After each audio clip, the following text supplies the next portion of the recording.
கர்த்தரும் இரட்சகருமாகிய இயேசு கிறிஸ்துவின் இனிய நாமத்தினாலே உங்கள் ஒவ்வொருவரையும் வாழ்த்துகிறேன். உங்கள் மத்தியிலே இந்த 21 நாட்கள் இரக்கம் செய்யும் வரை உண்மையே இந்த மீட்டிங்கில் கலந்து கொள்ள கர்த்தர் அடியானுக்கு பாராட்டின கிருபைகளுக்காக நான் ஆண்டவரை ஸ்தோத்திரிக்கிறேன். நான் மிகவும் நேசிக்கிற தேவ மனிதர்களில் ஒருவர் பாஸ்டர் பென்ஸ். அவர்களை பார்க்கும்போதே ரொம்ப சந்தோஷம். அவர்களோடு கூட சேர்ந்து கர்த்தரை உயர்த்த கர்த்தர் பாராட்டின கிருபைகளுக்காக நான் ஆண்டவரை துதிக்கிறேன். அருமையான சிஸ்டரை வாழ்த்துகிறேன், குடும்பத்தை வாழ்த்துகிறேன், ஆன்லைனில் இணைந்திருக்கிற எல்லாரையும் வாழ்த்துகிறேன். கர்த்தர் உங்களுக்கு அருமையான ஒரு சபையை கொடுத்திருக்கிறாங்க, நல்ல ஒரு பாஸ்டரை கொடுத்திருக்கிறாங்க. நீங்கள் ஆசீர்வதிக்கப்பட்டவர்கள். கர்த்தருக்கு மகிமை உண்டாவதாக. இன்று காலையில் பேசும்படி கர்த்தர் தந்த வார்த்தையை நான் ஜெபிக்க விரும்புகிறேன். கர்த்தர் ஒவ்வொருவரோடு கூட பேசுவாராக. ஆமென். தொடர்ந்து கர்த்தர் உங்களோடு பேசிக்கொண்டே வருகிறார். ஆமென். கர்த்தர் இந்த நாளிலும் பேசுவாராக. பேசுகிற நபர்கள் வித்தியாசமாக இருக்கலாம், ஆனால் பேசுகிற ஆவியானவர் ஒருவரே. நீங்கள் எந்தெந்த சிச்சுவேஷன்லேருந்து வந்திருக்கிறீங்க என்பது எனக்கு தெரியாது, ஆனால் ஒன்று தெரியும், அவருடைய வார்த்தை ஒன்றும் வெறுமையாய் திரும்பாது. ஆமென். கர்த்தர் ஒவ்வொருவரோடு கூட இடைபடுவாராக. வேதத்தை எடுத்துக்கொள்ளும். யாக்கோபு எழுதின பொதுவான நிருபம் 1வது அதிகாரம். யாக்கோபு 1வது அதிகாரம் அதனுடைய 2-3 வசனங்களை ஒருத்தங்க வாசிக்கிறீங்களா? என் சகோதரரே, நீங்கள் பலவிதமான சோதனைகளில் அகப்படும் போது உங்கள் விசுவாசத்தின் பரீட்சையானது பொறுமையை உண்டாக்கும் என்று அறிந்து அதை மிகுந்த சந்தோஷமாய் எண்ணுங்கள். கைகளை உயர்த்தி ஹல்லேலூயா. கர்த்தருக்கு மகிமை உண்டாவதாக. இந்த மீட்டிங்காக ஆண்டவர் சமூகத்தில் ஜெபித்த போது கர்த்தர் இந்த வார்த்தைகளை திரும்ப திரும்ப சிந்தையிலே கொண்டு வந்தார். விசுவாச பரீட்சை. ஆமாம். பொதுவாகவே பரீட்சைனால யாருக்குமே பிடிக்காது. இந்த எக்ஸாம் வரும்போது ஒரு ஃபீவர் வரும், அதுக்கு எந்த மெடிசின் கொடுத்தாலும் சரியாகாது. அந்த ஃபீவர் மாறணும்னா எக்ஸாம் என்ன செய்யணும்? எக்ஸாம் முடியணும். எபிரேயர் 12:1 சொல்லப்பட்டிருக்கிறது, அவர் விசுவாசத்தை துவக்குகிறார். அதே வசனத்தில் சொல்லப்பட்டிருக்கிறது, அவர் விசுவாசத்தை முடிக்கிறார் என்று. விசுவாசத்தை துவக்குகிறார், விசுவாசத்தை முடிக்கிறார். இது நடுவில் ஒரு ஓட்டத்தை கர்த்தர் நமக்கு வைத்திருக்கிறார். அதான் நமக்கு நியமித்த ஓட்டம்.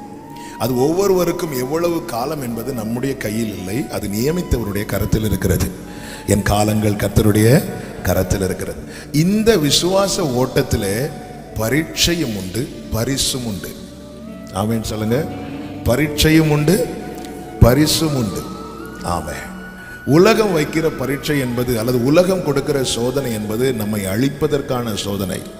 ஆமென். ஆனால் தேவன் வைக்கிற பரீட்சை, ஆமென், 2 விதமான சோதனை இருக்கிறது. நான் பாவத்தில் சிக்கொண்டு அகப்பட்டு அதனால் வருகிற சோதனை, அது எனக்கு மிகப்பெரிய வேதனையை கொடுக்கும். அந்த இளையகுமாரன் ஆகட்டும், சிம்சோன் ஆகட்டும், அவங்க வாழ்க்கையெல்லாம் பார்த்தீங்கன்னா அது தேவன் அனுமதித்த சோதனைன்னு கேட்டால் நிச்சயமாக கிடையாது. அது அவர்களா தேடிக்கொண்ட சோதனை.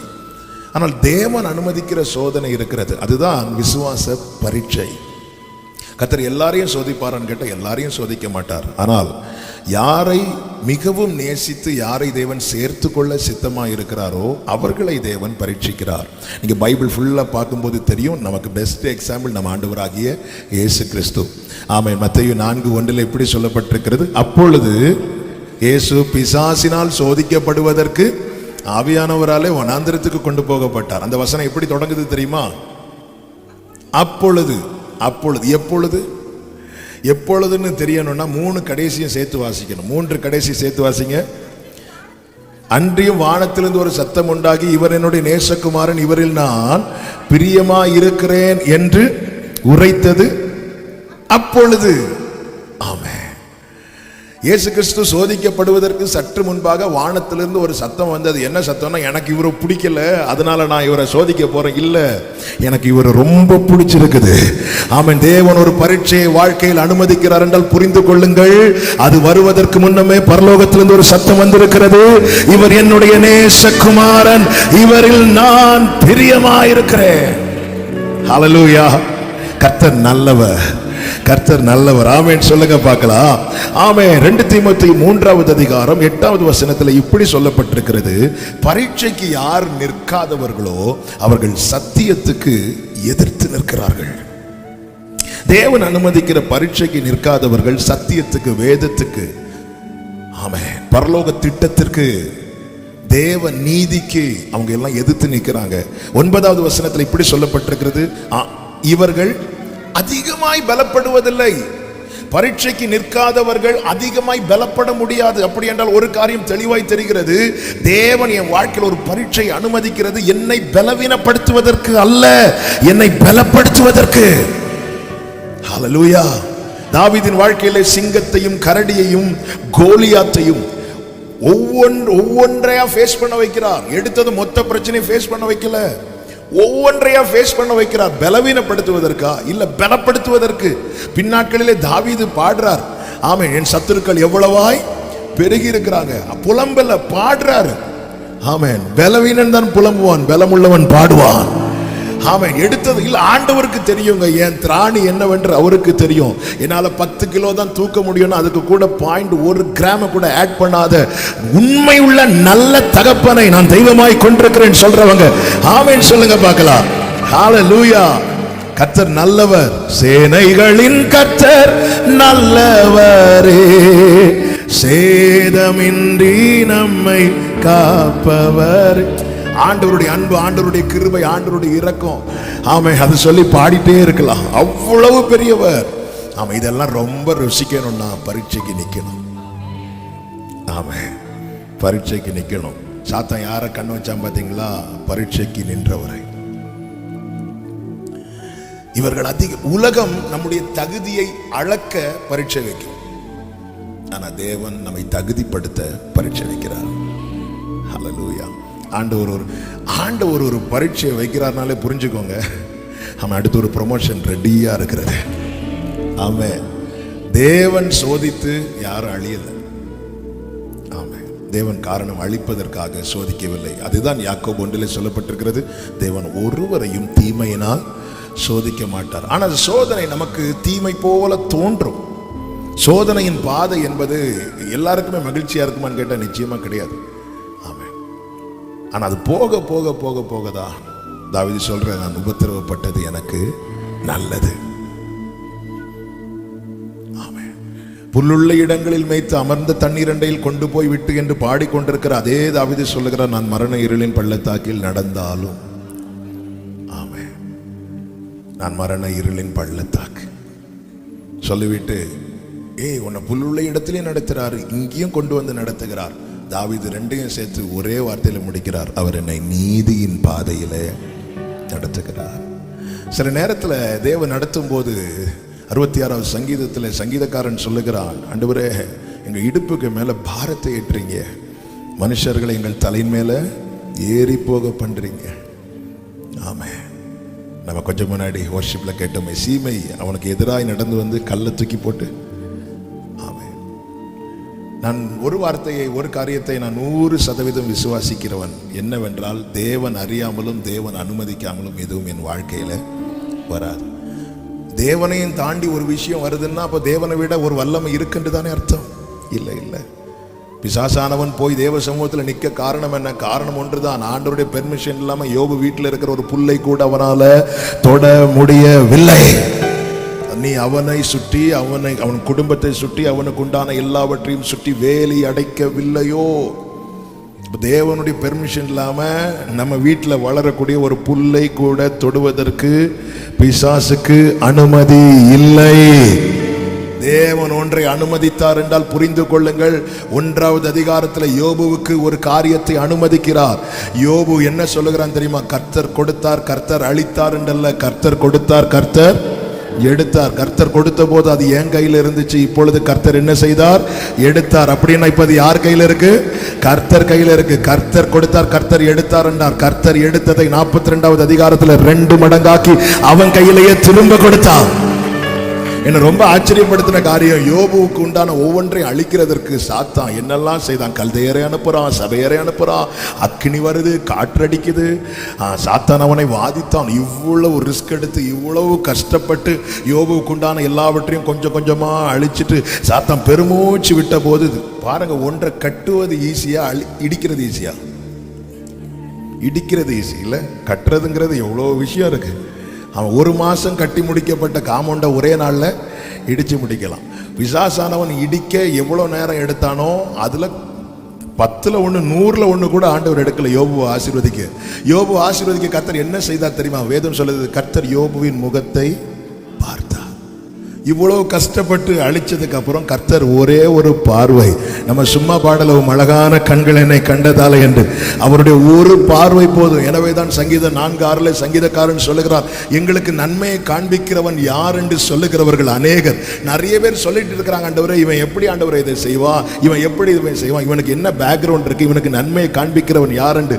தாவீது ஆண்டவர்கிட்ட வேற ஒண்ணுமே கேட்கல, ஆண்டவரே உம்முடைய முகத்தின் ஒளியை என் மேல பிரகாசிக்க பண்ணும், அதை புரியும்படி சொன்ன. ஒரே ஒரு வாட்டி என்ன பார்த்துட்டீங்கன்னா சுற்றில் இருக்கிறவங்க அறிந்து கொள்வாங்க, இவனுக்கு நன்மையை காண்பிக்கிறவர் பரலோகத்தில் இருக்கிறார்.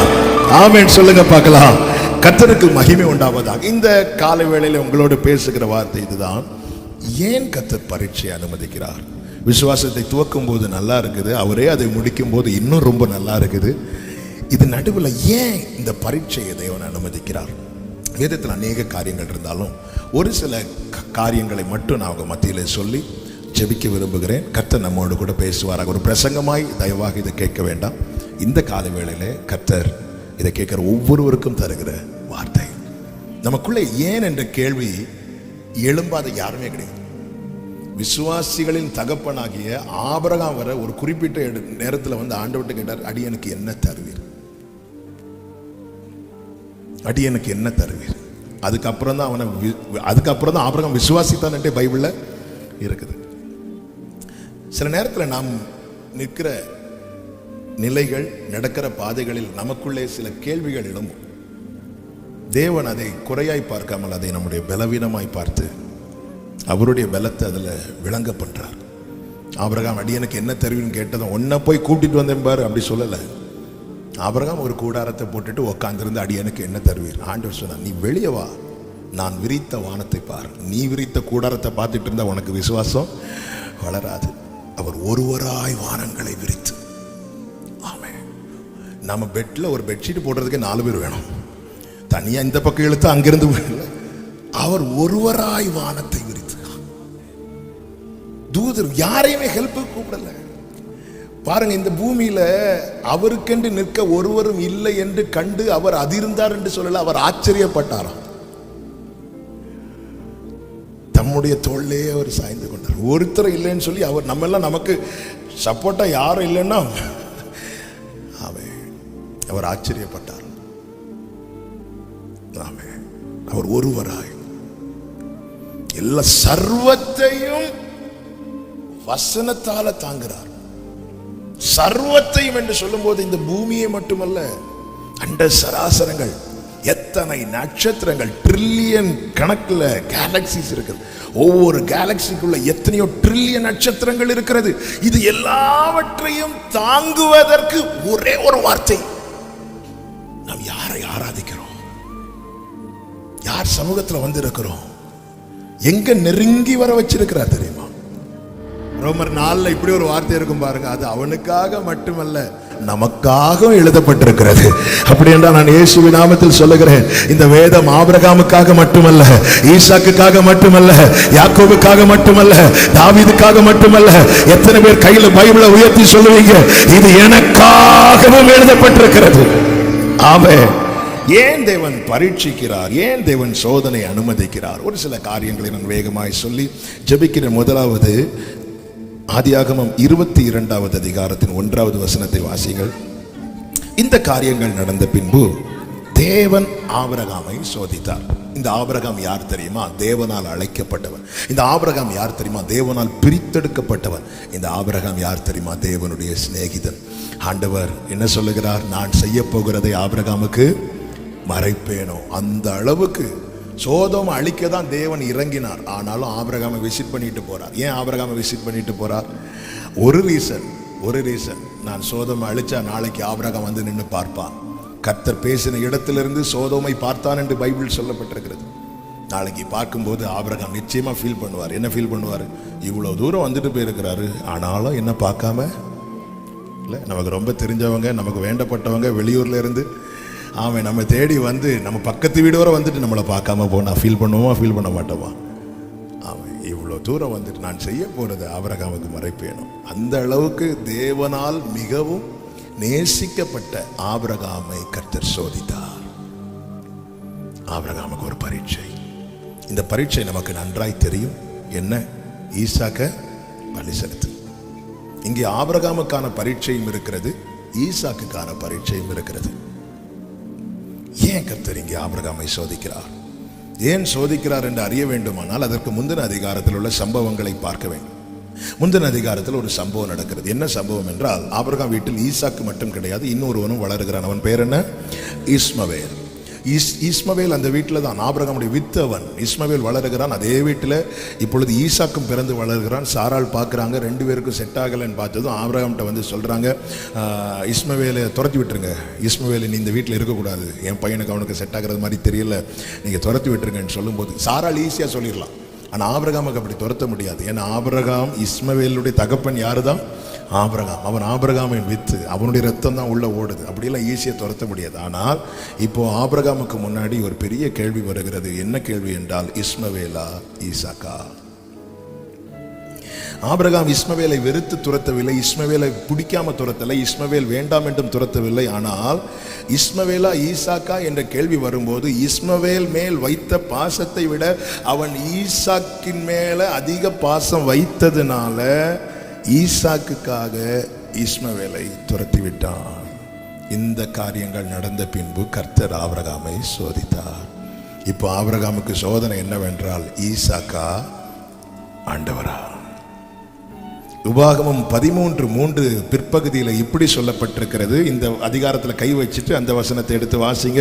உபாகமம் 13:3 செகண்ட் ஆஃப் வாசிங்க. நீங்கள் உங்கள் தேவனாகிய கர்த்தரிடத்தில் நீங்கள் முழு இருதயத்தோடும் உங்கள் முழு ஆத்மாவோடும் அன்பு கூறுகிறீர்களோ இல்லையோ என்று அறியும்படிக்கு உங்கள் தேவனாகிய யாரோ ஒருத்தர் சோதிக்கல, உங்கள் தேவனாகிய கர்த்தர் உங்களை சோதிக்கிறார். மீண்டும் மீண்டும் அதுல ஒரு வார்த்தை வருது பாத்தீங்களா? உங்கள் கர்த்தர், உன்னுடைய தேவன், உங்கள் தேவனாகிய கர்த்தர். எதுக்கு சோதிக்கிறார் தெரியுமா? இவன் ரொம்ப சிரிக்கிறான், கொஞ்சம் அலட்டும் அப்படி பாக்குறதுக்கா? இல்ல, அவர் நம்ம கிட்ட எதிர்பார்க்கறதெல்லாம் ஒண்ணுமே கிடையாதுங்க. நம்ம கிட்ட எதிர்பார்க்கறதெல்லாம் எபேசு சபைக்கு இருந்த குவாலிட்டி இன்னைக்கு இருக்கிற சர்ச்சஸுக்கு இருக்குமானால் துருபதேசம் உள்ளே வராது. காரணம், அப்போஸ்தலர் அல்லாதவர்கள் தங்களை அப்போஸ்தலர் என்று சொல்லி கொண்டா கரெக்டா அடையாளம் பார்க்கிற அந்த கிஃப்ட் அவங்களுக்கு இருந்துச்சு. எல்லாம் எத்தனை பிரயாசம், எத்தனையோ காரியங்களை சகித்த சபை எல்லாம் இருந்து ஆண்டவர் சொன்னார், ஆனாலும் நீ ஆதியில கொண்டிருந்த அன்பு. நம்ம எல்லாம் ரட்சிக்கப்பட்ட ஆரம்பத்தில் சர்ச்சில் வந்து நிற்கும் போது நம்மளால் அழாம ஆராதிக்கவே முடியாது. நாட்கள் போக போக போக போக போக போக நான் எல்லாரும் இல்லை, நம்ம அநேகர் அப்படி போலீஸ் ஆயிரும். போலீஸ் ஆயிரும் யார் ஒழுங்கா ஆராதிக்கிறா? இல்லை, எபேசு சபை அப்படி ஆயிட்டு. ஏன்னா அவங்களுக்கு ஒரு கிஃப்ட் கொடுக்கப்பட்டிருக்கு, அப்போஸ்தலர் அல்லாதவர்கள். அதனால வந்து இருக்கிறதே சரி, இன்னைக்கு பிரசங்கம் எப்படின்னு பார்ப்போம். ஆதியில ஆண்டவர் பாருங்க, மனுஷன் வந்து நம்ம 100ல் 99 காரியம் செஞ்சு ஒன்று செய்யலைன்னு அதை ஒன்று தூக்கி வச்சுட்டு இருப்பாங்க. ஆனால் ஆண்டவர் பாருங்க, எரேமியாவை கொண்டு ஜனம் அந்த அளவுக்கு தேவனை விட்டு விலகி போறாங்க. அப்படி இருந்த முதல்ல அவர் எதை வெளிப்படுத்துறாருன்னா, உன் இளவயதின் பக்தியையும் நீ வாழ்க்கைப்பட்ட போது உனக்கு இருந்த நேசத்தையும், அந்த ஒரு நாள் நான் வச்ச அன்பை அவர் காலமெல்லாம் நினைவு கூறுகிறார். இந்த அன்பை எப்படி வர்ணிக்க? நீங்க டைம் கிடைக்கும் போதெல்லாம் ஆண்டவருடைய அன்பை நினைக்கணும். அதுதான் எபேசியருக்கு சொல்லும்போது சொல்றார், நீங்க வேற எல்லாத்துலயும் எக்ஸ்பர்ட் ஆகுறீங்களோ இல்லையோ, அந்த அறிவு கெட்டாத அன்பை அறிந்து கொள்வதற்கு அதுல நீ வளரணும், அதுல நீ வல்லவனாகணும். ஆமே, காரணம் அந்த நேசிக்கிற இருதயம் தாவீதை விட எவ்வளவோ பெர்ஃபெக்டா எத்தனையோ பேர் இருந்தாங்க தெரியுமா?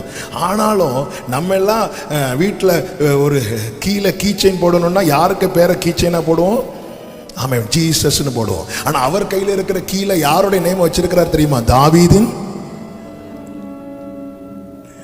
அவர் இந்த பூமியில வந்தபோது ஒரு பிறவி குருடன் உட்கார்ந்து இருக்கிறான். இயேசுவை நிக்க வைக்கிறதுக்கு என்ன வழி?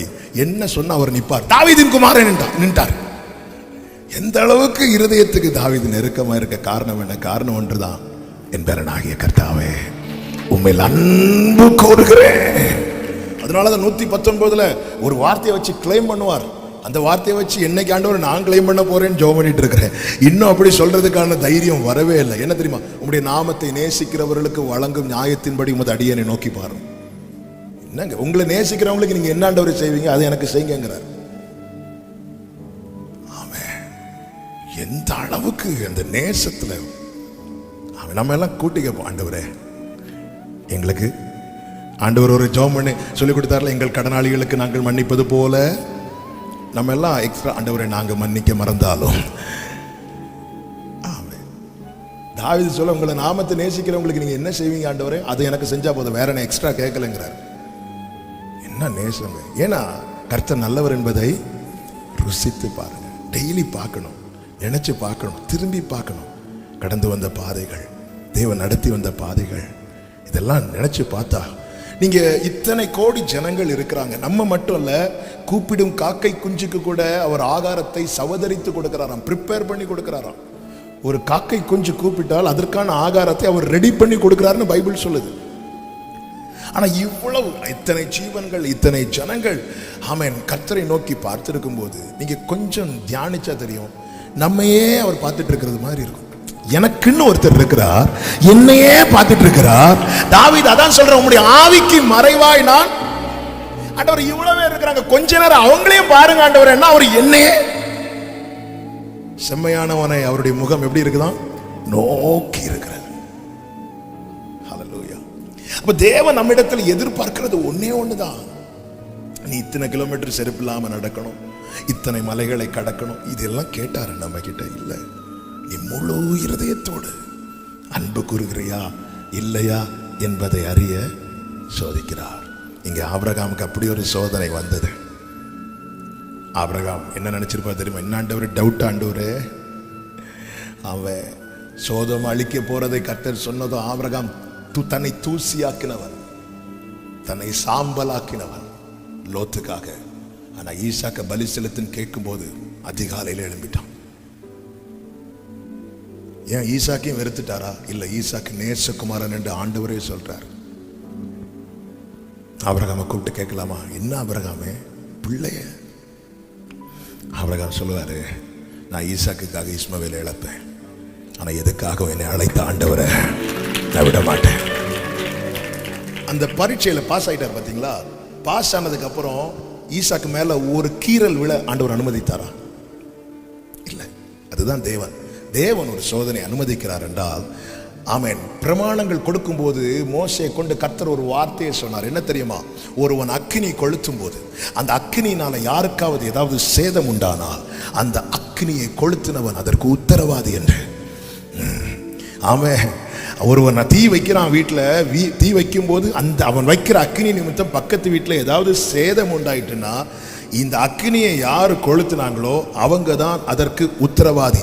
அப்படி என்றால் தேவன் என் வாழ்க்கையில் ஒரு பரீட்சை அனுமதிக்கும் போது அதனால் எனக்கு ஒரு சேதம் உண்டானால், சேதம் உண்டாகாது, அப்படியே சேதம் உண்டானாலும் அதனுடைய உத்தரவாதத்தை, இந்த பிரமாணத்தை தந்தவர் எடுத்துக்கொள்வார். காரணம் அவர்தான் வார்த்தை. ஆமென் சொல்லுங்க பார்க்கலாம். ஒரு கீறல் கூட ஈசாக்கு மேல விழல. ஏன்னா ஆபிரகாம் பரீட்சையில பாஸ் ஆயிட்டார். ஈசாக்குக்கான பரீட்சை என்ன தெரியுமா? 3 நாள் ஜாலியா அப்பா கூட நடந்துட்டு வர்றாரு. ஈசாக்கு எங்க போறோன்னு தெரியாது, ஏன் போறோன்னு தெரியாது. மலையடி வாரத்துல வந்ததும் தகப்பன் பாரத்தை தூக்கி ஈசாக்கு மேல வச்சிட்டார். ஆமென். அந்த இடத்துல ஈசாக்கு மட்டும் இல்ல, வேற 2 வேலைக்காரர்களும் நிக்கிறாங்க. நாம் பல நேரத்தில் நேசத்தை ஆசீர்வாதத்தை வைத்து கணக்கிடக்கூடாது. நம்ம அப்படி பல நேரத்தில் அப்படி பார்க்கறதுனால நம்ம பல நேரத்தில் என்ன செய்கிறோம்னா சோர்ந்து போகிறோம். 2 வேலைக்காரங்க ஈசாக்கு கூடவே நிற்கிறாங்க. தகப்பன் விறகெல்லாம் எடுத்து யார் தலையில வச்சாரு? ஈசாக்கின் மேல. அப்ப ஈசாக்கு என்ன நினைச்சிருக்கலாம்? சும்மா பிள்ளைய ஆக்கி வச்சிருக்கிறார், அவருக்கு பாசெல்லாம் யார் மேலதான்? இங்க தகப்பன் யார் மேல பாரத்தை வைக்கிறார் தெரியுமா? கூலிக்கு நிக்கிறவங்க மேல இல்ல, இரத்த உறவு மேல. அவங்க எல்லாம் கூலிக்கு நிக்கிறவங்க, வேலை செய்வாங்க, சம்பளம் வாங்குவாங்க, போவாங்க. இது நேசப்பிள்ளை. நேசப்பிள்ளை. ஆண்டவர், என் குடும்பத்தில் நான் மட்டும்தான் ஆண்டவர் ரட்சிக்கப்பட்டிருக்கிறேன். எல்லாரும் பேர் கிறிஸ்தவங்களா இருக்கிறாங்க, நான் மட்டும் தானே உங்களை வந்து ஆராதிக்கிறேன். எல்லாரும் நல்லா தானே, எல்லாரும் நைட்டு படுத்து தூங்கும் போது நான் ராத்திரி கதறேன். ஆண்டவரே, ஏன் இந்த பாரத்தை என் மேல வச்சிருக்கிறீங்க? சில உள்ளங்களோட கர்த்தர் பேசுகிற வார்த்தை, நீ எனக்கு பிள்ளை இல்லை, நீ எனக்கு நேச பிள்ளை. ஆமென். ஆபிரகாமுக்கான பரீட்சை என்ன? இவன் முழு இருதயத்தோடு அன்பு கூறுகிறானா. ஈசாக்குக்கான பரீட்சை என்ன? இவன் யாரை தேடுறான். விறகு தூக்கி தலையில வச்சாச்சு, இருவரும் கூடி போனார்கள் இருக்கும் அந்த வசனம். 22வது அதிகாரம் அதனுடைய 6வது வசனத்தை பாருங்கள். இருவரும் கூடி போனார்கள், கூடி போனார்கள். அப்போ ஒரு காரியம் தெளிவாய் தெரிகிறது. அவன் மலையாளத்தில் அழகா நாங்க ஒரு பாட்டு பாடுவோம். பரீட்சை என்றே தெய்வம் അനുവദിച്ചാൽ പരിഹാരം എനിക്കായി കരുതിട്ടുണ്ട്, എന്തിനെന്ന് ചോദിക്കില്ല ഞാൻ, എൻ്റെ നന്മയ്ക്കായി എന്നറിയുന്നു ഞാൻ. ரெண்டு பேரும் இதுக்கு முன்னாடி 3 நாட்களும் அப்பா கூட தான் நடந்தான். ஆனா எப்படியெல்லாம் நடந்திருப்பான்? அப்பா ஃப்ரெண்ட்ல நடந்திருப்பார், இவன் பின்னாடி நடந்திருப்பான். கொஞ்ச தூரம் தாண்டி இவன் முன்னாடி நடந்திருப்பான், அப்பா பின்னாடி நடந்திருப்பார். இன்னும் கொஞ்ச தூரத்துல இவனுக்கு அப்பாவுக்கு இடையில அந்த 2 வேலைக்காரங்களும் நடந்திருப்பாங்க. ஆனா எப்பொழுது தகப்பனால் ஒரு பாரம் அவன் மேல் ஏற்றப்பட்டதோ அதன் பிறகு இருவரும் கூடி போனார்கள். வீட்டில இருந்தே இந்த விறகை அவன் மேல வச்சிருந்தா இந்த 3 நாட்கள் ஈசாக்கால பிரயாணம் பண்ணி வந்திருக்க முடியாது. என் திராணி தெரியவருக்கு இவ்வளவுதான் என்னால சுமக்க முடியும்னா அவ்வளவுதான் சுமக்க தருவார். இவ்வளவு தூரம் தான் இவனால சுமக்க முடியும்னா அதுக்கு மேல அப்படி அனுமதித்திருந்தா என்னைக்கோ. ஒரு விஷயம் தெரியுமா, நம்ம திராணி நம்மளை விட அவருக்கு தான் தெரியும். ஏன்னா நம்ம என்னைக்காவது நம்ம மண்ணு நினைச்சிருக்கிறோமா? இல்ல. ஆனா அவர் நான் மண் என்று நினைவு கூறுகிறார். அவருக்கு தெரியும். ஆமென். இருவரும் கூடி போறாங்க. ஈசாக்குக்கான பரீட்சை என்ன? இவன் யாரை தேடுறான்? ஒருவேளை ஆபிரகாம் நினைச்சிருப்பாரு, இப்போ எனக்கு அம்மா கிட்ட போனோன்னு சொல்லுவான். அம்மா ஏன்னா அம்மாவை கூட்டிட்டு வரல, அம்மா எங்கன்னு கேட்பான்னு பார்த்தா அப்பாங்கிறான். என்னம்மா சொல்லுமா? ஆட்டுக்குட்டி எங்கப்பா, ஆட்டுக்குட்டி எங்கப்பா. ஏன்னா எனக்கான பரிகாரம், இந்த பாரத்துக்கான பரிகாரம், இந்த வேதனைக்கான பரிகாரம் எங்க அம்மா கிட்ட இல்ல, எங்க அப்பா கிட்ட இல்ல. மாறாக என் வேதனைகளை சுமந்து தீர்த்த என் ஆட்டுக்குட்டியானவரிடத்துல. பரீட்சையில நாம யாரை தேடுகிறோம்? 10 பேருக்கு போன் பண்ணி கிடைக்காததும் 11வது நபரா ஆண்டவர் சமூகத்துல வந்து விழுவதற்கா? இல்ல, அவங்க எல்லாம் ஜெயிக்கிறவங்க. ஆமென். வெரி ஃபர்ஸ்ட் டைமா ஈசாக்கு ஆட்டுக்குட்டி எங்கன்னு கேட்கிறான். ஆட்டுக்குட்டி எங்கப்பா? இங்கே உண்மையிலே பரீட்சை என்னன்னு கேட்டீங்கன்னா 3 நாட்கள் ஆண்டவர் இவங்க கிட்ட பேசவே இல்லை. சும்மா இருக்கிற நேரத்தில் அவன் கூட்டு பேசுவார். மணலை பாரு, ஆபிரகாம்கிட்ட நட்சத்திரத்தை பாரு. பார்த்துருக்கீங்களா? சும்மா இருக்கிற நேரத்தில் வாக்குத்தத்தம் நம்ம மேல வந்து விழுந்துட்டே இருக்கும். சில நேரத்தில் தேவைக்கு தேடும் போது பைபிளை திறந்தாலே உனக்கு ஐயோ அப்படியே மூடி வச்சுட்டு, என்னாண்டவரே சும்மா இருக்க தூங்கிட்டு இருக்கும் போதெல்லாம் தட்டி எழுப்பி பேசுறீங்க. ஆமென். இங்கே தேவன் பேசாம இருந்தது பனிஷ் பண்றதுக்கு இல்ல. ஏன்னா இந்த பரீட்சை அனுமதித்தது கர்த்தர். செப்பனியாவில் சொல்லப்பட்டிருக்கிறது, அவர் அன்பின் நிமித்தம் அமர்ந்திருப்பார். அன்பின் நிமித்தம். சில நேரத்தில் அவருடைய அமைதி கூட நம்மை பழக்குவிப்பதற்கு, நம்மை வளர பண்ணுவதற்கு. 3 நாட்கள் ஆண்டவர் எதுவுமே பேசல. ஒருவன் கர்த்தருக்கு முக்கியத்துவம் கொடுக்கிறான், இன்னொருவன் கர்த்தரை தேடுகிறான். நம்மில் வெளிப்படுகிற கிரியை அது தேவனுக்கு உகந்ததா இருக்குமானால் ஆண்டவரால் அடக்கி கொள்ள முடியாது. அவனுக்கு கொடுக்கப்பட்ட பரீட்சை என்பது ஈசாக்கை பலி செலுத்த வேண்டும். ஆனால் கர்த்தர் அங்க ஸ்டாப் பண்ணிட்டார். ஆபிரகாமே பிள்ளையாண்டா மேல கையை வச்சிடாதுன்றார். ஆபிரகாம் கண்களை ஏறெடுத்து பார்த்தபோது இதோ ஒரு ஆட்டுக்கடாவை கண்டான் என்று 13 சொல்லப்பட்டிருக்கிறது. எல்லாம் தெரிந்த வசனங்கள்னால நான் வாசிக்கல, நேரம் போகிறபடினால. நல்லா கவனிங்க. இந்த ஆட்டுக்கடா எப்போ வந்துச்சுங்க? எங்கிருந்து வந்துச்சு? இவங்க கொண்டு போகல. இவங்க போற வழியில இருந்திருந்தா ஈசாக்கு அந்த கேள்வியை கேட்டிருக்க மாட்டான். இயேசுவின் நாமத்தில் நான் ஆவிக்குரிய கண்ணோட்டத்தோடு ஒரு வார்த்தையை சொல்லுகிறேன்.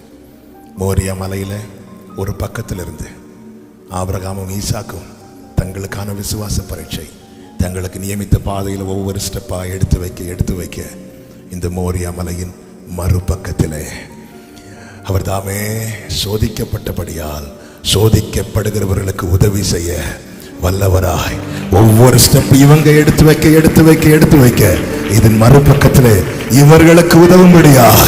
ஆமே, நான் இயேசுவின் நாமத்திலே சொல்லுகிறேன், இந்த விசுவாச பரீட்சைக்கு ஒரு கிளைமாக்ஸ் இருக்கிறது. அந்த கிளைமாக்ஸ்ல உங்களுக்கு உதவி செய்கிறவரை உங்கள் கண்கள் காணும். விசுவாசிக்கிறவர்கள் மாத்திரம் கைகளை தட்டி glory. என் ஓட்டத்தில் நான் தனிமை இல்லை, நேசித்தவர் என்னை வெறுக்கவில்லை. பல நேரத்தில் தோணும், ஆண்டவரே எனக்கு அதிர வச்சிட்டீங்களே, ஆண்டவரே என்னை தேட வைக்கிறீங்களே ஆண்டவரே. ஆமென். ஈசாக்கு கீழே நிற்க கூடாது ஆண்டவர், மேல போக போக வலிக்குது ஆண்டவரே. ஆமென். மலை ஏறுவது அதுவும் சும்மா ஏறல, ஒரு பாரத்தை தலையில வச்சுட்டு என்னை திரும்ப திரும்ப திரும்ப திரும்ப ஆமென் ஹல்லேலூயா. ஆண்டவர் மீண்டும் என்னை ஜெபிக்க வைக்கிறீங்களே ஆண்டவரே, திரும்ப என்னை உபவாசிக்க வைக்கிறீங்களே ஆண்டவரே, இதோட முடிச்சிடலான்னு பார்க்கும்போது திரும்பவும் ஸ்டார்ட் பண்றீங்களே ஆண்டவரே. இதனால் சபைக்கு கத்த தருகிற வார்த்தை இதுதான், இதன் மறுபக்கம் இருக்கிறது உனக்கு உதவும்படி. ஆமே, நீ யாரை தேடினாயோ, யாரை நோக்கி கூப்பிட்டாயோ, அவர் அங்கே வருவார். சங்கீதம் 91 ஒரு வசனம் இருக்கு, பார்த்திருக்கீங்களா? உன் வழிகளில் எல்லாம் உன்னை காக்கும்படி உனக்காக தூதர்களுக்கு கட்டளையிடுவார். அவங்க என்ன செய்வாங்க? பாதம் கல்லில் இடராதபடிக்கு. அப்படியே கீழே நீங்க படிச்சீங்கன்னா இன்னொரு வார்த்தை இருக்கும், ஆபத்தில் நானே அவனோட இருந்து. என் பிள்ளை காக்கிறதுக்கு, பணிவிட செய்யறதுக்கு நான் தூதர்கள் எல்லாம் கட்டளையிடுவேன். ஆனா என் பிள்ளைக்கு ஒரு பிரச்சனை வந்தா, அப்ப கேப்ரியலை போய் என்னன்னு பாரு சொல்ல மாட்டேன், மேகாவலை போய் என்னன்னு பாரு சொல்ல மாட்டேன், நானே அவனோட இருந்து. இப்போ என்னுடைய கேள்வி, தூதன் வரணுமா இயேசு வரணுமா? பரீட்சைக்கு நில்லுங்க. அவர் என்னை ஒருபோதும் கைவிட மாட்டார், எந்த நிலையிலும் என்னை தள்ளிட மாட்டார். உலகமே எதிர்த்தாலும் என்னை விட்டு கொடுக்க மாட்டார். தாய் தந்தை மறந்தாலும் என்னை மறந்திட மாட்டார். அவர் என்னை ஒருபோதும் கைவிட மாட்டார். அவர் கண்டிக்கும் போது கூட பேதுரு கையை பிடிச்சிட்டு தான் கண்டிச்சார். அற்ப விசுவாசி ஏன் சந்தேகப்பட்டார் சொல்லிட்டு அவர் உடனே கையை பிடிக்கிறார். அதுக்கப்புறம் தான் திட்டுறது அடிக்கிறதெல்லாம் அதுக்கப்புறம் தான். நாம ஆழத்துல பல முறை மூழ்கிட்டோன்னே நினைச்சோம். எசேக்கியா சொல்றார், ஆண்டவரே இன்னைக்கு நைட்டோட என் கதை முடிஞ்சு காலையில தேடி பார்த்தீங்கன்னா நான் இல்லைங்கிறார். இப்படி எத்தனை நாட்கள் தேவன் பரீட்சை அனுமதிக்கிறது நம்மை அழிப்பதற்கல்ல, அழிப்பதற்காக இருக்குமானா இது தீபம். இவ்வளவுதான் முடிஞ்சு, நம்ம கதை முடிஞ்சு விடல. மங்கினது உண்மை அணைய விடல, நெறிந்தது உண்மை முறிய விடல. இந்த தேவன் என்றென்றைக்கும் உள்ள சதா காலமும் நம்முடைய தேவன்.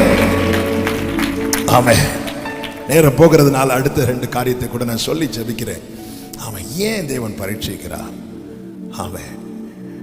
மார்க்கு சுவிசேஷம் 5வது அதிகாரம் 35-36 வசனங்களை வாசியுங்கள். மார்க்கு சுவிசேஷம் 5வது அதிகாரம் 35-36. பேசிக்கொண்டிருக்கையில் உம்முடைய மகள் குமாரத்தி மரித்து போனால் இனி ஏன் போதகரை வருத்தப்படுத்துகிறீர்கள் என்றார்கள். நல்ல கவனிங்க. எவரு இயேசுவனிடத்துல போய் காலில் விழுந்த, ஆண்டவரே என் மகள் மரித்தாள் என்று கூப்பிடவில்லை. என்ன சொல்லி கூப்பிடுறாரு? அதனுடைய 23 மரண அவஸ்தைப்படுகிறாள். மரணத்தோடு போராடி கொண்டிருக்கிறாள்.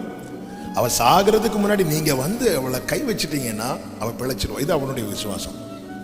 நம்முடைய விசுவாசம் எதுவோ அதை வெளிப்படுத்தும். 100க்கு அதிபதியினுடைய விசுவாசம் என்ன? நீங்க வர வேண்டாம் ஆண்டவரே,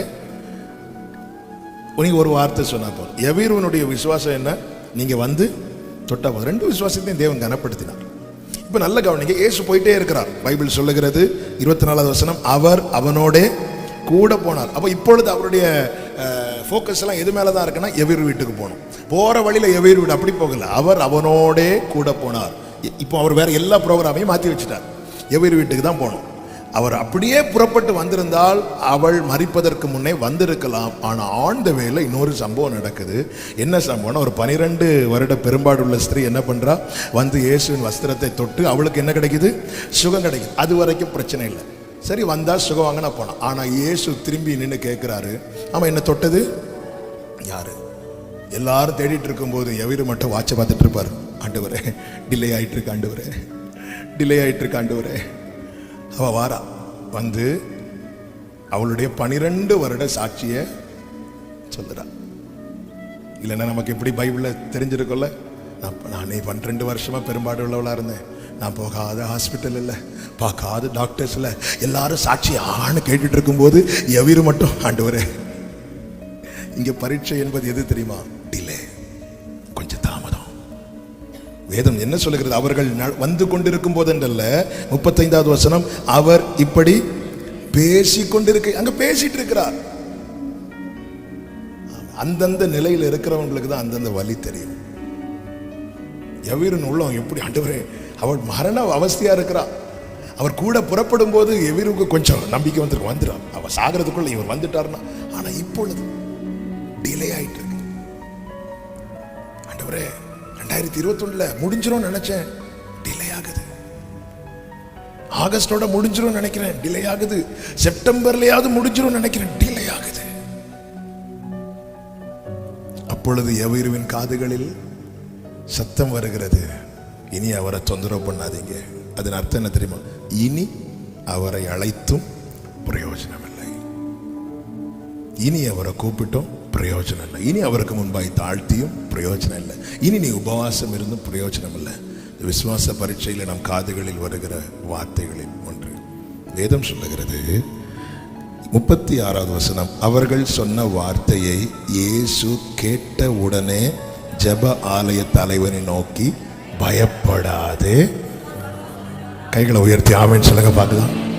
ஏன்னா இந்த டிலே, இந்த தாமதம் அவனால் உண்டானது அல்ல, அவரால் உண்டானது. நம்முடைய வாழ்க்கையில சில தாமதங்கள் வரும்னா கேட்டோம், ஆண்டவர் செய்யலையே.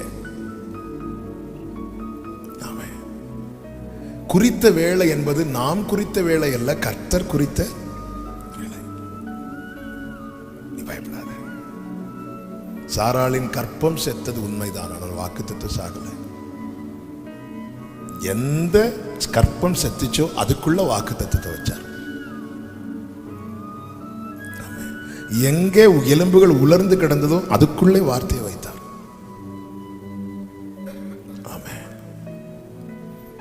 இந்த வார்த்தை முட்களுக்குள்ளே போனால் வார்த்தை முள்ளாகாது, மாறாக முட்செடி தேவதாரு விருட்சமாய் மாறும். இந்த வார்த்தை உலர்ந்த எலும்புகளுக்குள்ளே போனால் வார்த்தை உலர்ந்து போகாது, மாறாக உலர்ந்த எலும்புகள் சேனையாய் எழும்பும். இந்த வார்த்தை வனாந்திரத்துக்குள்ளே போனால் வார்த்தை வெறுமையாகாது, மாறாக வனாந்திரம் ஏதனை போல மாறும். அப்படிப்பட்ட வல்லமையுள்ள வார்த்தையை தான் சபைக்கு அனுப்பி இருக்கிறார், ஒவ்வொருவருக்குள்ள வைத்திருக்கிறார். பயப்படாதே, விசுவாசம் உள்ளவனாயிரு. ஆமென், விசுவாசம் உள்ளவனாயிரு, பயப்படாதே. ஆங்கிலத்தில் இருக்கும், he ignored what they said. அவங்க என்ன சொன்னாங்களோ இயேசு அதை மைண்ட் பண்ணலன்னு இருக்கும். மலையாளத்தில் இருக்கும், இயேசு அதை காரியமாக்கி இல்ல, அதை அவர் மைண்ட் பண்ணவே இல்லை. ஆமாம், அவர் ஒரு காரியத்தை நாம் நினைத்த நேரத்தில் செய்யாமல், அதாவது குறித்த காலத்துக்கு என்று தரிசனம் வைத்திருக்கிறது, முடிவிலே அது விளங்கும், அது பொய் சொல்லாது. அது தாமதித்தாலும் நீ அதை தாமதம் நாம நினைக்கிறது, கர்த்தர் இன்னைக்கு செய்ய வேண்டியது நாளைக்கு செய்யறது இல்லை. நாம நினைச்சிருப்போம் தெரியுமா, ஆபிரகாமுக்கு 86 வயசு வரை தான் காத்திருக்க முடிந்தது. அதுக்கு மேல ஆபிரகாமால முடியாததுனால தான் கேட்டார், என்ன தருவீர் என்று. கேட்ட உடனே 87வது வயசுல கர்த்தர் வாக்குத்தத்தத்தை கொடுக்கல. மரியாளானாலும் இயேசுவை அவசரப்படுத்த முடியாது. காரணம், அவருடைய நீதியை விட்டு அவர் எதுவும் செய்ய மாட்டார். அவர் சகலவற்றையும் அதின் காலத்திலே. ஆனா ஒரு நிச்சயம் இருக்கிறது. என்ன நிச்சயம் இருக்கிறது? இதற்குள்ள இந்த பொக்கிஷம் இருக்கு வரைக்கும் நான் எப்பக்கம் நெருக்கப்பட்டாலும் ஒடுங்கி போவதில்லை, தள்ளப்பட்டால் நான் முறிவடைவதில்லை. ஆமா, இன்னைக்கு வரை நான் வாழ்றது இந்த பாண்டத்தின் விசேஷம் இல்ல, இதுக்குள்ள அப்ப வச்சிருக்கிற பொக்கிஷம். ஆமென் சொல்லுங்க பார்க்கலாம். எத்தனை பேர் நம்புறீங்க? எத்தனை பேர் விசுவாசிக்கிறீங்க? அவருடைய வார்த்தை என்னும் வித்து எனக்குள்ள இருக்கிறது என்று நம்புகிறவர்கள் நல்ல கரங்களை தட்டி க்ளோரியாலபா ஷேகபரபா ஹந்தரபலரா. ஆமென். ஆண்டவர் சொல்றாரு, நீ பயப்படாத, நீ பயப்படாத. இந்த பரீட்சை என்ன தெரியுமா? தாமதம். தாமதம். உன் வாழ்க்கையில் நீங்க நினைச்சது நினைச்ச நேரத்தில் நடக்காததும் தாமதம் ஆகுதே தவிர தடைபடல. பக்கத்துல பார்த்து சொல்லுங்க, தாமதம் ஆகுது, தடைபடல. தாமதம் ஆகுது, தடைபடல, தடைபடாது. தேவரின் சகலவற்றையும் செய்ய வல்லவர். நீர் செய்ய நினைத்தது தடைபடாது. ஆமென். 14வது அதிகாரத்துல அவன் எடுக்க வேண்டாம். யோபு சொல்றார், எனக்கு ஒரு காலத்தை குறித்தால் நலமா இருக்கும். உடனே 15வது அதிகாரத்துல கர்த்தர் எல்லாத்தையும் செட்டில் பண்ணல. 42வது அதிகாரம் யோபு நீ நினைச்சதை குறிச்சிருக்கிறார். யோபு நீ விரும்புறதுக்கு மேல வச்சிருக்கிறார். யோபு என்ன விரும்புறான்? எனக்கு முந்தின சீர் பொழுது இருந்திருந்தா. ஆண்டவர் என்னை நோக்கி கூப்பிடு, நீ அறியாததும் உனக்கு எட்டுறத நான் ஏன் செய்யணும், நீயே செய்யலாமே. அதனாலதான் ஆபிரகாம் தனக்கு எட்டின கூடாரத்துக்குள்ள இருந்து ஆண்டவரை பார்த்துட்டு இருக்கும் போது அவனை வெளியே கொண்டு வந்து தனக்கு எட்டாத வானத்தை பார்க்க வச்சார். இந்த நட்சத்திரத்தை உனக்கு எண்ண கூடுமானால் எண்ணு என்று சொல்லி ஆபிரகாம். நட்சத்திரங்களை எண்ணி இருக்கீங்களா? நான் நிறைய எண்ணி இருக்கிறேன். ஏன்னா அந்த காத்திருக்கும் காலம் எனக்கு வேற என்ன வேலை? ஜோம் பண்றது, வயல் பிடிக்கிறது, பாட்டு பாடுறது, மொட்டை மாட்டில் உட்காந்துரு நட்சத்திரத்தை. ஒரு 6 மணி 6:30 ஈவினிங் அப்படி ஆகும்போது ஒவ்வொரு நட்சத்திரமா வரும். ஈஸி, கொஞ்சம் தான் இருக்குன்னு சொல்லிட்டு நீங்க எண்ணி பாருங்க. அது பக்கத்துல இன்னொன்று இருக்கும். அடுத்து எண்ணி பாருங்க, இன்னொன்று இருக்கும். திருப்பி நம்ம எங்க இருந்து வருவோம்? ஃபர்ஸ்ட்ல இருந்து வரும். கடைசி வரை எண்ண முடியாது. ஆண்டவர் சொல்றார், இவ்வண்ணமாய். புரியும்படி சொல்லணும்னா, என்னுடைய வாக்குத்தத்தம் என்பது உன்னுடைய எண்ணிக்கைக்குட்பட்டது கிடையாது, உன்னுடைய நினைவுக்குட்பட்டது கிடையாது. அதனாலதான் என் நினைவுகள் உங்கள் நினைவுகள் அல்ல, என் வழிகள் உங்கள் வழிகள் அல்ல சொல்லிவிட்டு தான் அடுத்து சொல்லுகிறார், என் வார்த்தை வெறுமையா திரும்பாது. என் விருப்பத்தை நிறைவேற்ற கர்த்தர் வார்த்தையை அனுப்ப மாட்டார். அவர் விருப்பத்தை நிறைவேற்ற தான் வார்த்தையை அனுப்புவார். இங்க தாமதம். உடனே கர்த்தர் கோச்சிட்டு போயிட்டாரா? இல்ல, பாதி வழியில் விட்டு செல்ல மனிதர் அல்ல. இப்போ 2 காரியம். ஒன்று, ஆண்டவர் சொல்ற பயப்படாத, விசுவாசம் உள்ளவனாயிரு. இது ஒரு சத்தம். பல சத்தங்கள் சொல்லுது, அவரை விட்டுரு, அவரை விட்டுரு. இந்த பரீட்சையில நம்ம எந்த சத்தத்துக்கு செவி கொடுக்கிறோம்? சிக்லாகில் இருக்கிற தாவீதின் குடும்பத்தை எல்லாரும் பிடிச்சிட்டு போனதும் 600 பேரும் என்ன சொன்னாங்கன்னா, இந்த இவ்வளோ பிரச்சனைக்கு காரணம் இவன் தான் அப்படின்னா. தாவீது அந்த சத்தத்தை கேட்டிருந்தா உண்மையிலே செத்திருப்பார். ஏன்னா அழுகிறதற்கு பலன் இல்லாமல் போக மட்டும் அழுதாங்க. ஆனால் பைபிள் சொல்லுது, தாவீது கர்த்தருக்குள் திடப்பட்டான். எப்படி திடப்பட்டான்? ஏபோத்தை கொண்டு வர வைத்து, நீங்க ஏதாவது பேசுங்க ஆண்டவரே. ஆண்டவர் சொல்லி, இப்போ தாவீது நீ பிடித்துக் கொள்வாய். அவ்வளவுதான்.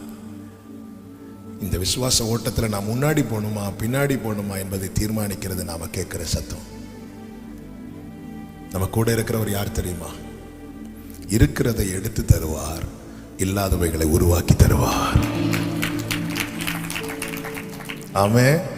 வாழ்க்கையில தாமதம் ஆகும்போது தடைப்பட்டுட்டுன்னு மட்டும் நினைக்காதீங்க. அதான் தாவீது, யோபு சொல்றார், நீர் சகலத்தையும் செய்ய வல்லவர், நீர் செய்ய நினைத்தது தடைபடாது. இன்னைக்கு டிலே ஆகுது, இன்னைக்கு நடக்கும் நினைச்சேன், இன்னைக்கு நடக்கல, ஓகே நாளைக்கு நடக்கும். இதுதான் நம்பிக்கை உள்ளவனுடைய பார்வை. ஆபிரகாம் தன் கூடாரத்திலிருந்து கண்களை ஏறெடுத்து பார்த்தானா.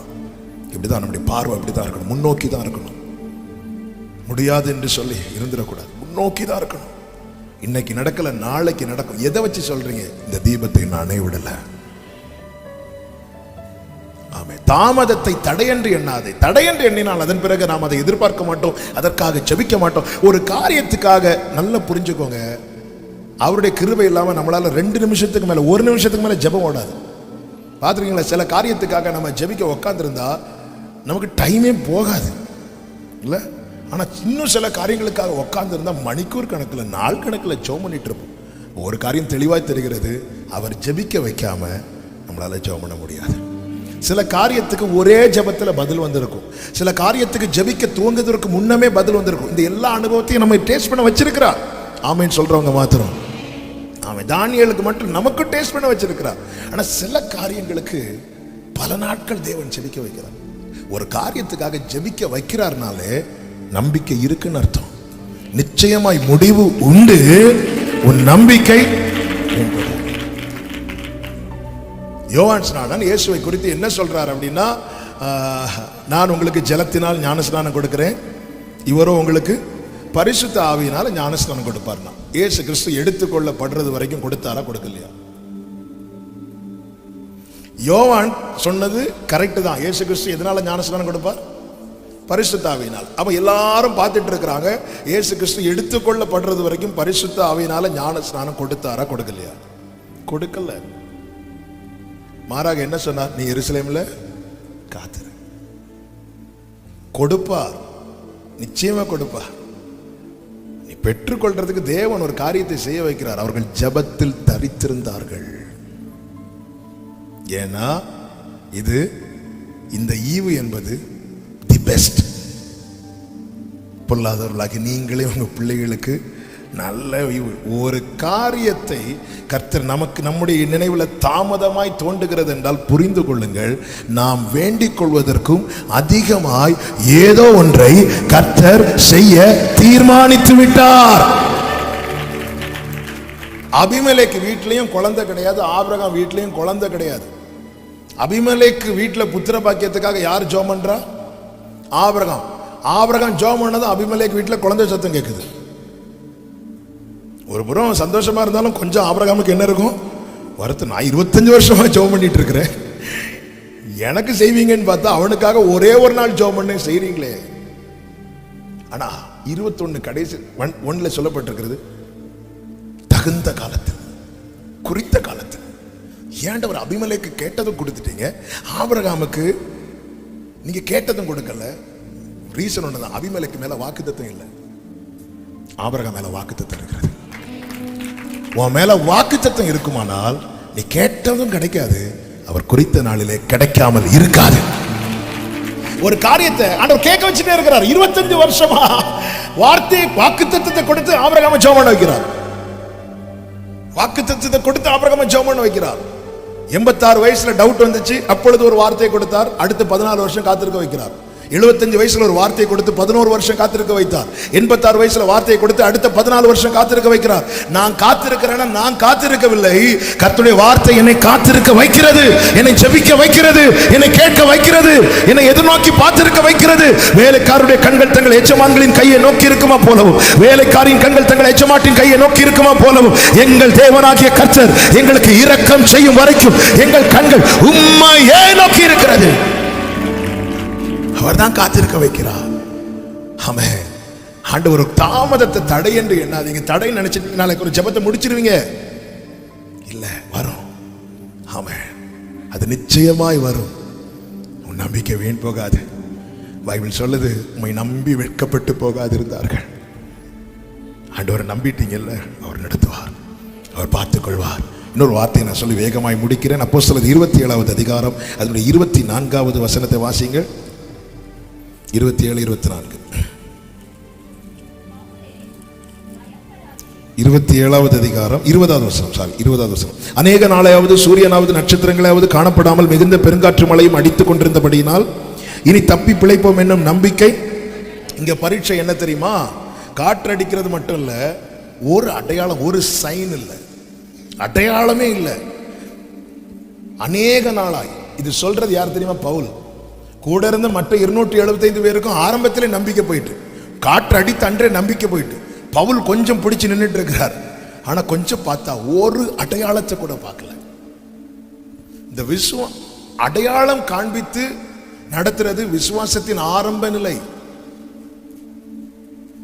75வது வயசுல ஆபிரகாம அழைக்கிறார், மணலை காட்டி கொடுக்கிறார், நட்சத்திரத்தை காட்டி, அடையாளத்தை காட்டி கொடுக்கிறார். ஆனா 99வது வயதுல ஆபிரகாம்கிட்ட எந்த அடையாளத்தையும் காட்டி கொடுக்கல.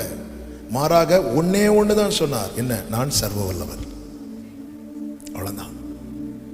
அந்த அனுபவத்துல கொண்டு வந்தது எதற்கு தெரியுமா?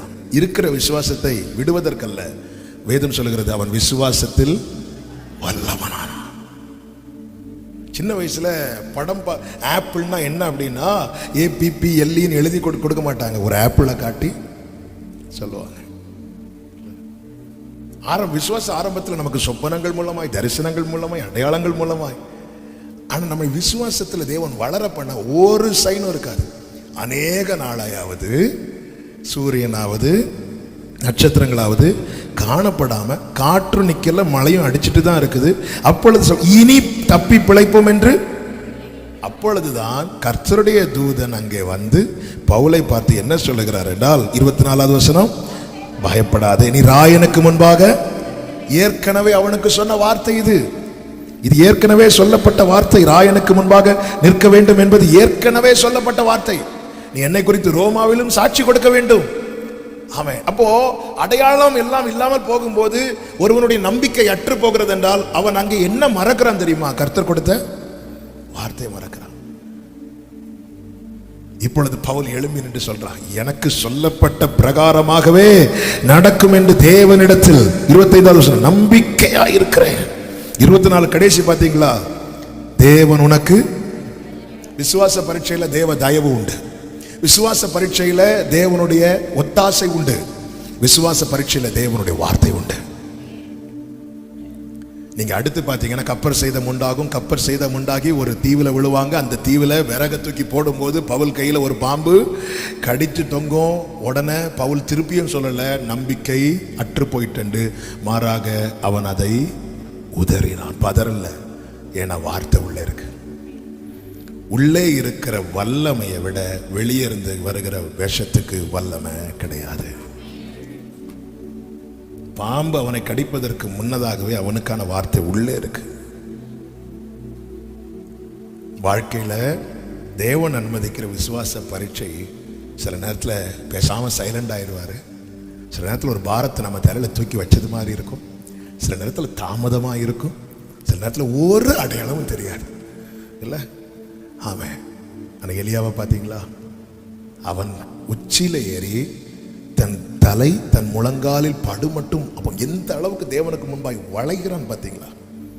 தேவனுக்கு முன்பாய் எவன் வளைந்து கொடுக்கிறானோ அவனுக்கு தான் சொல்ல முடியும், நான் கர்த்தருக்கு முன்பாக நிற்கிறவன். கர்த்தருக்கு முன்பாக எலியா நிற்பார்னா ஆண்டவருக்கு முன்னாடி போய் இப்படி நிற்க மாட்டார். ஆக முன்னாடி போய் இப்படி நிற்பார். ஆனால் ஆண்டவருக்கு முன்னாடி வளைந்து பெண்ட் ஆயிட்டார். அப்படி ஜெபம் பண்ணி முதல் விசை பார்க்கிறார். ஏதாவது சைன் தெரியுதான்? இல்ல. ஜெபத்தை விடல. 6 விசை ஒரு அடையாளமும் தெரியல. ஜெபத்தை விடல. ஏன்னா அவனுக்கு தெரியும், நான் அவருக்கு முன்னாடி நிற்கிறவன். நான் வெட்கப்பட்டு போக அவர் விட மாட்டா. 7வது விசை பார்க்கும்போது பெருசா ஒன்றும் தெரியல. ஆனா ஒரு உள்ளங்கை அளவு மேகம் தெரிந்ததும் அவன் எழுந்து அறையை கட்டி கொண்ட. அவனுக்கு தெரிஞ்சிட்டு அடையாளம் சின்ன அடையாளம் தான், ஆனா அவர் செய்ய போகிறது பெருசா இருக்க போகிறது. ஆமென் சொல்லுங்க பார்க்கலாம். இந்த அளவுக்கு எலியா ஒரு அடையாளமும் தெரியாத போதும் அவன் ஜெபிக்க காரணம் என்ன? அவன் ஜெபிப்பதற்கு முன்னமே பெருமழை நிறைச்சல் கேட்கிறது. வார்த்தை கேட்டுக்கொண்டிருக்கிறது. இந்த நாட்களில் ஒவ்வொரு நாளும் வேண்டிய வார்த்தைகளை கர்த்தர் கேட்க பண்ணி கொண்டிருக்க காரணம் என்ன தெரியுமா? அடையாளம் உனக்கு தெரியவில்லை என்றாலும் கர்த்தர் செய்ய போகிற காரியம் பெரிதா இருக்க போகிறது. ஹல்லேலூயா! எத்தனை பேர் விசுவாசிக்கிறீங்க? கர்த்தர் என் வாழ்க்கையில் அனுமதிக்கிற பரீட்சை எல்லாம் என்னுடைய நன்மைக்காக என்று சொல்லுகிறவர்கள் கைகளை தட்டி ஹல்லேலூயா! ஒரே ஒரு வசனத்தை வாசித்து ஜெபிக்கலாம். உபாகமம் 8வது அதிகாரம் அதனுடைய 15வது வசனம். உபாகமம் 8:15. ஹல்லேலூயா! உன்னுடைய பின்னாட்களில், எல்லாம் எடுத்துட்டீங்களா? இந்த வசனத்தை எல்லாரும் படிக்கணும், எல்லாரும் கேட்கணும். உன்னுடைய பின்னாட்களில் உனக்கு நன்மை செய்யும் பொருட்டு உன்னை சிறுமைப்படுத்தி. அவன் அவன் அப்ப இன்னைக்கு தேவன் எனக்கு ஒரு பரீட்சை வைக்கிறார்னா எனக்கு ஒரு ஃபியூச்சர் இருக்கிறது, எனக்கு ஒரு எதிர்காலம் இருக்கிறது, எனக்கு ஒரு வாழ்க்கை இருக்கிறது. நம்பிக்கையோடு கரங்களை தட்டி ஹல்லேலூயா! உன் பின்னாட்களில் கர்த்தர் நல்லவர். எல்லாரும் எழுந்து நிற்கலாமா? ஹல்லேலூயா! ஹல்லேலூயா! ஆண்டவர்கிட்ட பேசுங்க. இவ்வளவு நேரம் பேசி இருக்கிறார். உங்ககிட்ட எப்படி பேசியிருப்பாருன்னு உங்களுக்கு தான் தெரியும். ஒரு 2 நிமிஷம் யாரையும் பார்க்க வேண்டாம், பேசுங்க. ஒருவேளை நினைச்சிருப்போம்ல, ஆண்டவரே மற்ற நேரத்துல எல்லாம் கூட்டு பேசுவீங்க, என்னை தனியா நடக்க விட்டுட்டீங்களே ஆண்டவரே. ஆண்டவரே, இந்த சின்ன வயசுல இவ்வளவு பெரிய சுமையை மேல தூக்கி வச்சுட்டீங்களே ஆண்டவரே. ஆமென். ஆண்டவரே, டிலே ஆயிட்டே இருக்கு ஆண்டவரே. நீங்க செய்வீங்கன்னு பார்த்தா பேசிக்கொண்டு தான் இருக்கிறார். பேசிக்கொண்டிருக்கிறார்ல, செய்வார். அவர்கள் பேசிக்கொண்டிருக்கிறார். ஆண்டவரே, இன்னைக்காவது செய்வீங்கன்னு பார்த்தா இன்னைக்கும் வார்த்தை தான். பேசிட்டு இருக்கிறார்ல, அவர் பேசிட்டு இருக்கிறார்னாலே செய்வாருன்னு அர்த்தம். ஆண்டவர் ஒரு சைனும் பார்க்கலப்பா, ஒரு அடையாளமும் தெரியலையா ஆண்டவரே. நானும் ஜெபம் பண்றேன், 21 நாள் ஜெபம் பண்றேன், தொடர்ந்து ஜெபம் பண்றேன், இன்னும் ஒரு அடையாளம் பார்க்கலையே. ஆண்டவர் சொல்றார், நீ ஜெபம் பண்றதுக்கு முன்னாடியே நான் தந்துட்டேன் வார்த்தையை, நான் தந்துட்டேன். ஆண்டவர்கிட்ட சொல்லுங்க, ஆண்டவரே எல்லாம் நன்மைக்கப்பா, உம்மில் அன்பு கூறுகிறவர்களுக்கு நீர் சகலமும் நன்மைக்கு ஏதுவாக. ஹல்லேலூயா. தேவன் எவ்வளவு நல்லவர், அவரை போல நல்லவர் ஒருவரும் இல்லை. நன்றி ஆண்டவரே, உம்முடைய வார்த்தை எவ்வளவு நல்லதுப்பா, எத்தனை நல்லது. பிராணிக்கு மேலாக எங்களை சோதிக்கப்படுவதற்கு விடவே இல்லை. இந்த காலை வேளையில் எங்களை கொண்டு வந்து உட்கார வச்சு இவ்வளோ அழகா, என் பிள்ளை சோர்ந்து போயிருக்கிறான், பரீட்சையில் என் பிள்ளையால் நிற்கவே முடியல, ரொம்ப நாள் ஜெபம் பண்ணி ஜெபம் பண்ணுறது கூட பலன் இல்லாமல் நிற்கிறான் அப்படின்னு சொல்லி எங்களை தட்டி கொடுத்து, இல்லை நான் உன்னை சோதிக்கிறேன் அப்படின்னா உன் கூடவே நான் இருக்கேன், கூட நடந்து வர்றேன், நான் உன்னை கைவிடலை, நான் உன்னை மறக்கலை, நான் உனக்கு செய்வேன். யோபுக்கு செஞ்சேன்ல, ஆபிரகாமுக்கு செஞ்சேன்ல, அப்போஸ்தலனாகிய பவுலுக்கு செஞ்சேன்ல. விசுவாசத்தை துவங்குறவனும் நான் தான், முடிக்கிறவனும் நான் தான், இடையிலையும் உன் கூட இருப்பேன்னு இன்னைக்கு உங்க தாசன் மூலமாய் எங்களோடு பேசின வார்த்தைக்காக கரங்களை தட்டி அந்த வார்த்தையை நாங்க நம்புறோம், விசுவாசிக்கிறோம். ஒவ்வொருத்தரும் இந்த சோதனையினுடைய முடிவிலே ஒரு பெரிய வெற்றியை அடைய போகிறதற்காக நன்றி. நீ நெடுநாள் காத்திருக்கிறது உனக்கு வரும், உனக்கு வரும்.